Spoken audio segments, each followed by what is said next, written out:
রাম রাম। আমি সর্বপ্রথম আমার ঠাকুরকে জানাই আমার প্রণাম এবং আপনাদের সকলকে জানাই বৈদিক অভিনন্দন। রাম।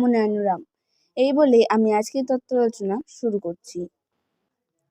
ফাঁকি দেওয়া, মিথ্যে কথা বলা, ভণ্ডামি করা, জোচ্চুরি করা জঘন্যতম অপরাধ। এইসব করতে হবে, তবেই এই কাজ সিদ্ধ হবে। কোন ঠেকাটা? এই কাজ আমি কেন করতে যাব? আমি সেটারই প্রতিবাদ করেছি। আমি নিজে এসব করি না বলেই আমার পেছনে লেগেছে। আজ আমি লক্ষ লক্ষ লোককে দীক্ষা দিচ্ছি। যাহা জানা প্রয়োজন, যেটা অজানাতে রয়েছে, সেই জানার মন্ত্রে দীক্ষা দিচ্ছি, সেই শিক্ষা দিচ্ছি, তারই স্বরগ্রাম জানাচ্ছি। সেই স্বরগ্রাম সা রে গা মা পা ধা নির মতন। এই দীক্ষা মন্ত্র সেই মহামন্ত্র হচ্ছে সেই শব্দধ্বনি। প্রতিটি শব্দই মন্ত্র, প্রতিটি কথাই মন্ত্র। এই শব্দধ্বনিকে বাজিয়ে যেতে হবে। আমাদের দেহে 7টি স্থানে 7টি চক্র আছে। সেই সপ্ত চক্র হল মূলাধার, স্বাধিষ্ঠান, মণিপুর, অনাহত, বিশুদ্ধ, আজ্ঞাচক্র ও সহস্রার। এই সপ্তচক্র হল দেহের মধ্যে সারেগামা পাধা নির মতন। স্বরগ্রাম সাধনা করে যে সুরে পৌঁছে সেই হয় সুরজ্ঞ। আর এটাও ঠিক তাই, দেহ বিনা যন্ত্রে এই সপ্তচক্রে স্বরগ্রাম বাজিয়ে যেতে হবে। মূলাধারে একটা মহাধ্বনি আছে।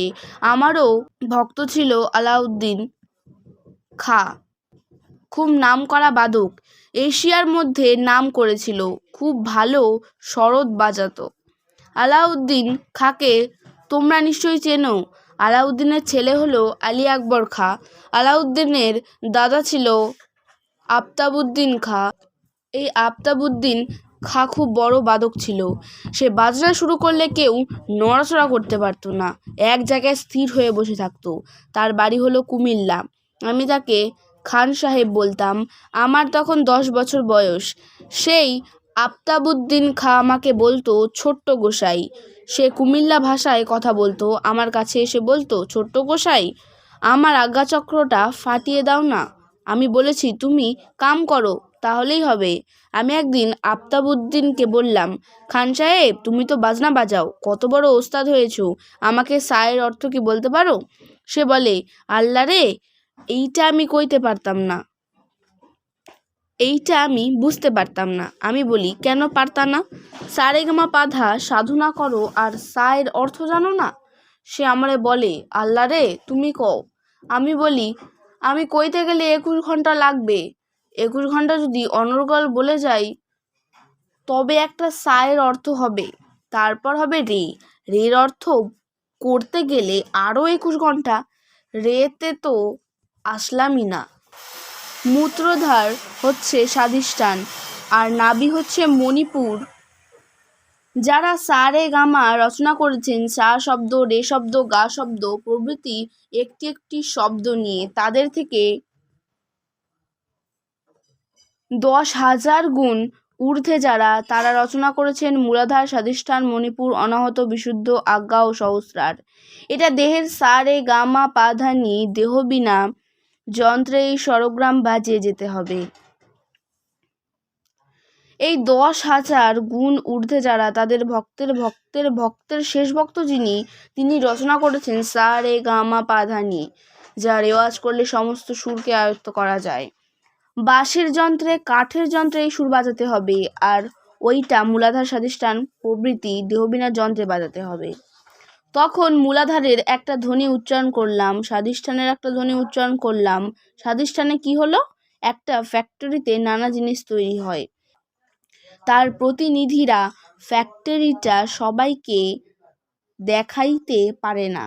ফ্যাক্টরিতে কি কি জিনিস তৈরি হয় সেটাই সবাইকে দেখায়। দেখো, এই সাবান, এই পাউডার, এই খাবার ইত্যাদি তৈরি হয়।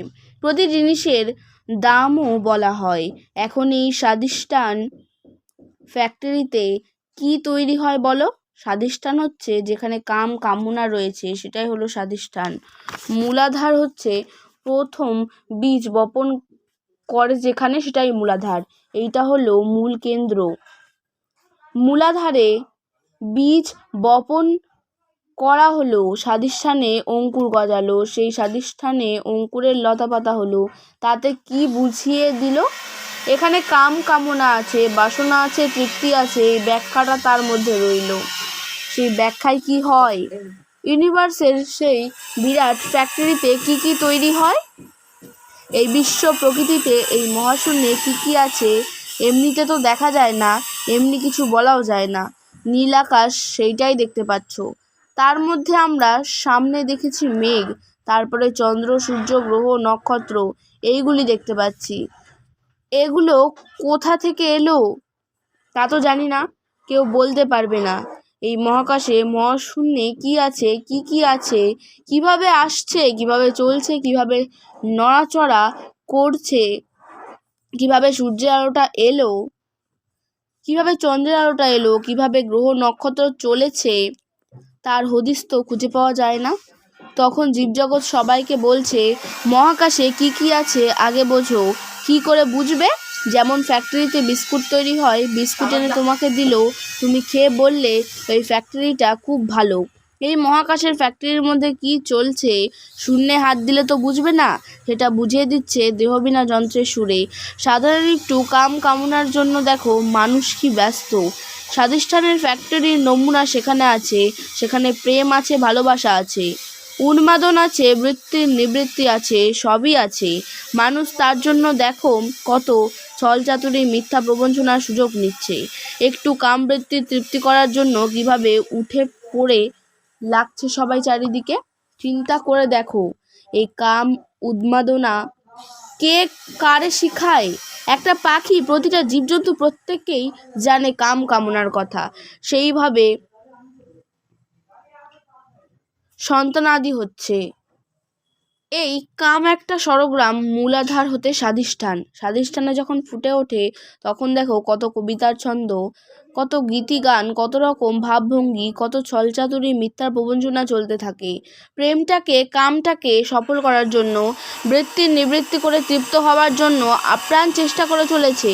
দেখো, চিন্তা করে দেখো, আর জগতে কত নালিশ আছে আমার কাছে। বাবা, আমার ছেলেটা বেরিয়ে গেছে একটা মেয়ে নিয়ে। আবার মেয়ের বাবা নালিশ করছে, বাবা আমার মেয়ে চলে গেছে একটা ছেলে নিয়ে। কেন বেরিয়ে যাচ্ছে? কেন? যে মা বাবা মানুষ করেছে, যে মা বাবার কাছে রয়েছে, তাদের কথা একবার চিন্তা করছে না? এই কামবৃত্তি, কাম উন্মাদনাই হচ্ছে তার কারণ। একটা হিজড়া নিয়ে তো কেউ বেরিয়ে যায় না। কত হিজড়া আছে, একটা হিজড়াকে ভালোবেসে বেরিয়ে গেছে, এটা তো শোনা যায় না। আজকে তত্ত্ব আলোচনা আমি এখানে শেষ করছি। দেখা হচ্ছে পরের ভিডিওতে। ভালো থাকবেন, সুস্থ থাকবেন। রামনারায়ণ। প্রতিদিন এরকম নতুন নতুন ভিডিও দেখতে হলে আমার চ্যানেলটিকে সাবস্ক্রাইব করবেন এবং পাশে থাকা বেল আইকনটি প্রেস করবেন। ভালো লাগলে শেয়ার করবেন। ধন্যবাদ।